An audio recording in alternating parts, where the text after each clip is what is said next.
Pernicious anaemia. जैसे कि पिछले क्लासेस में मैंने आपको बताया था मेगालोब्लास्टिक एनीमिया, वैसे ही आज के लेक्चर में हम डिस्कस करेंगे परनीशियस एनीमिया। क्योंकि आप मैक्रोसाइटिक जब एनीमिया पढ़े होंगे तो मैक्रोसाइटिक एनीमिया होती है वो आपका सेवन टाइप का होती है।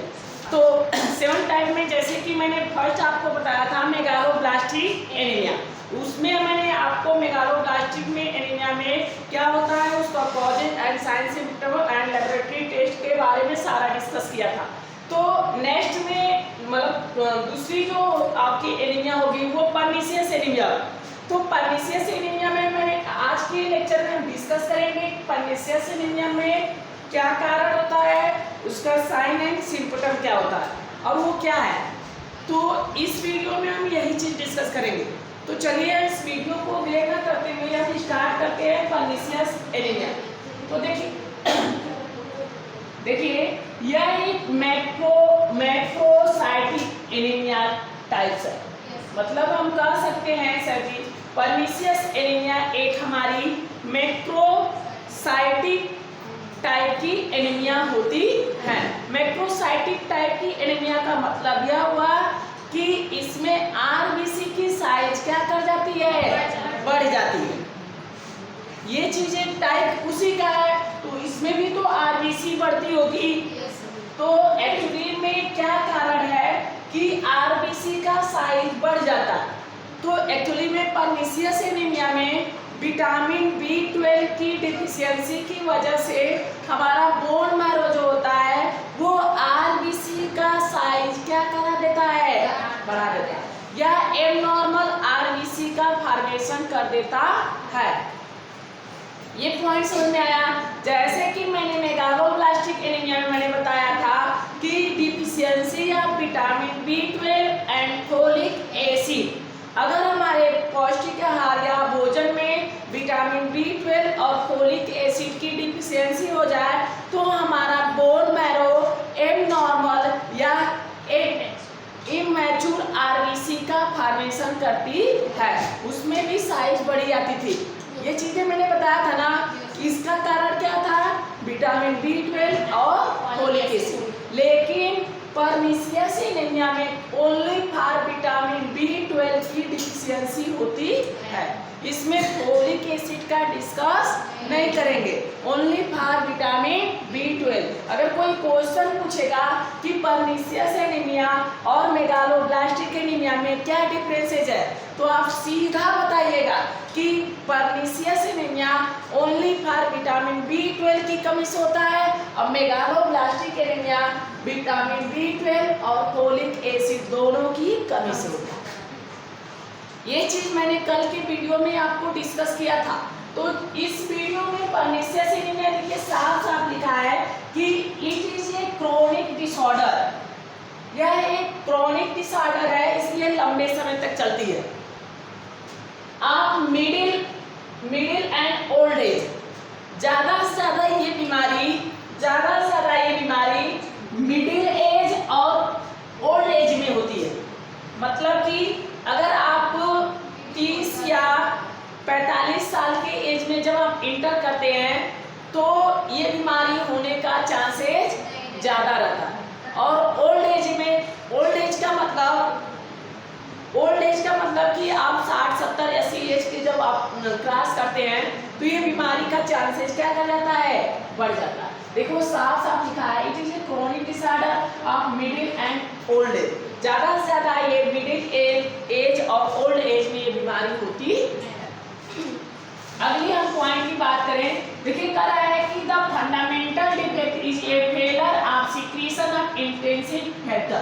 अब आप जानकर ही हैरान होंगे कि सर जी आप विटामिन B12 की डिफिशियंसी कैसे हो जाती है।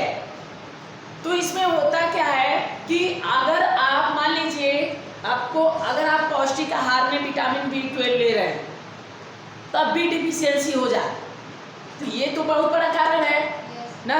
अगर ना ही लें तो उसका तो अलग ही बात है। तो अगर देखिए इसमें लिखा क्या है, the fundamental defect is a failure of secretion of intrinsic factor. Actually में होता क्या है कि जो इंट्रिंसिक फैक्टर विटामिन B12 का एब्जॉर्प्शन कराती है वही काम करना क्या कर देती है, बंद कर देती है। समझ में आया? वह इंट्रिंसिक फैक्टर जो विटामिन B12 को एब्जॉर्प्शन कराए वही अगर काम करना बंद कर दे तो हमारे ब्लड में वो जो होगा विटामिन B12 होगा वो डिफिशियंसी नहीं हो जाएगी। मान लीजिए खाना खाया, खाना खाने में जो भी विटामिन B12 का रिक्वायरमेंट जहाँ से मिलता है वो सारा आपने लिया, लेकिन तब भी आपके ब्लड में विटामिन B12 की कमी आ जाए, तो ये तो कारण है ना। तो इसमें होता क्या है कि देखिए कह रहा है कि the fundamental defect is a failure of secretion of intrinsic factor.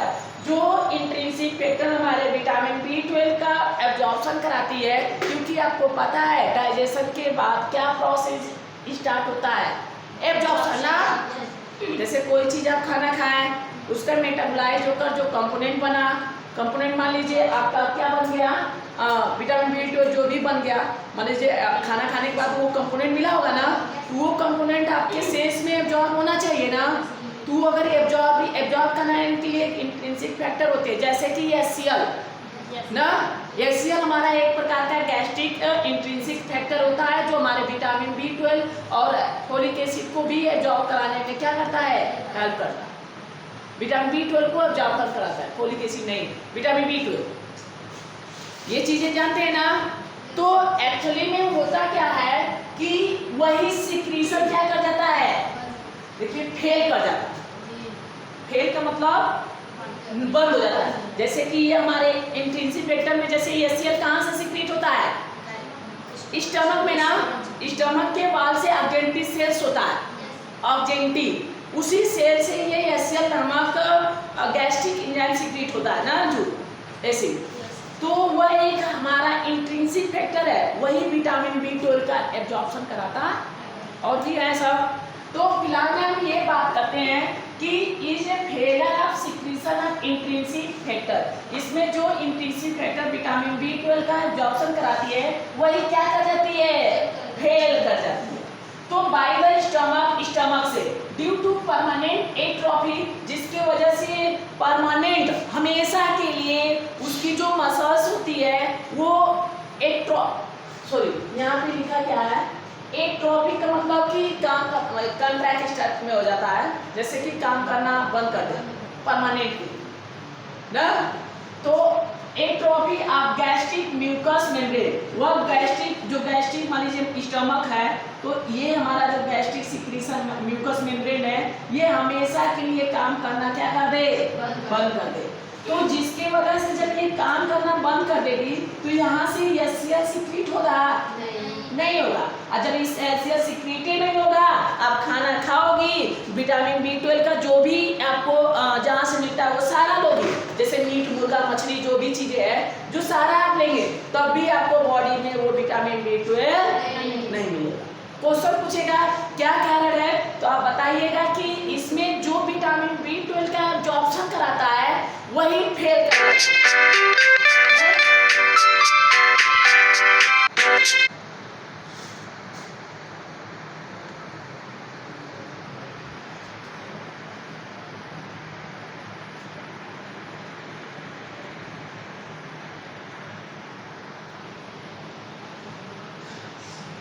तो एक्चुअली में देखिए विटामिन B12 का जो एब्जॉर्प्शन कराता है वही फेल कर जाता है। So vitamin B12 is not एब्जॉर्बेड, जिसके वजह से फेल करने की वजह से विटामिन B12 एब्जॉर्ब नहीं होता। जब एब्जॉर्ब नहीं होगा विटामिन B12 तो आपके ब्लड में पता चलेगा कि अब विटामिन B12 खाई है कि नहीं खाई। इसीलिए ये बीमारी का आप क्या कर जाती है, कारण बन जाती है। देखा कितना घातक बीमारी है ना, क्रोनिक डिसऑर्डर है, एक बार हो जाए ना तो जल्दी सही भी नहीं होगी ना। तो आगे हम अगर बात करें कि absence of intrinsic factor resulting in vitamin B12 deficiency, अगर वही देखिए absence of intrinsic factor, AIF का मतलब इंट्रिंसिक फैक्टर, हाँ, तो एब्सेंस ऑफ इंट्रिंसिक फैक्टर जिसके वजह से इंट्रिंसिक फैक्टर की कमी आ जाती है।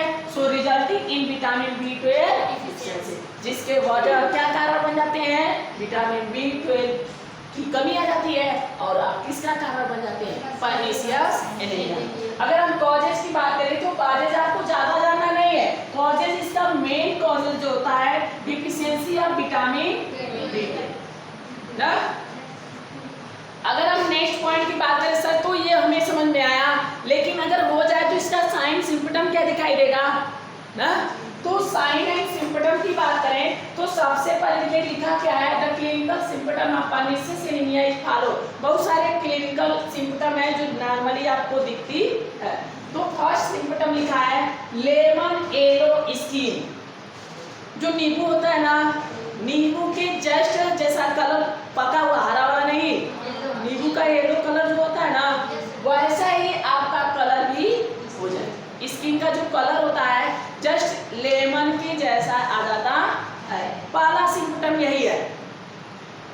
दूसरी सिम्पटम की बात करें तो वीकनेस, कमजोरी आने लगती है, शॉर्टनेस ऑफ ब्रीथ, सांस फूलने लगता है ना, ऑक्सीजन की कमी आने लगती है, ब्रीथ लेवल तो हमें ऑक्सीजन की कम मिले।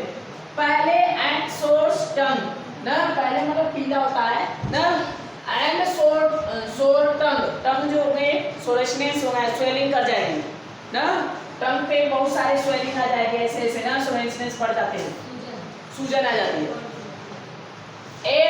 एब्डोमिनल पेन, एब्डोमिनल रीजन में आपको बहुत तेजी से क्या आएगा, पेन आएगा, क्योंकि गैस्ट्रिक एजिस वहीं से सिक्रीशन हो रहा है ना, intrinsic factor. And diarrhoea, diarrhoea का भी आप शिकार हो सकती हैं। नौसिया, मिचली आएगी ना, वोमिटिंग, उल्टी आएगी।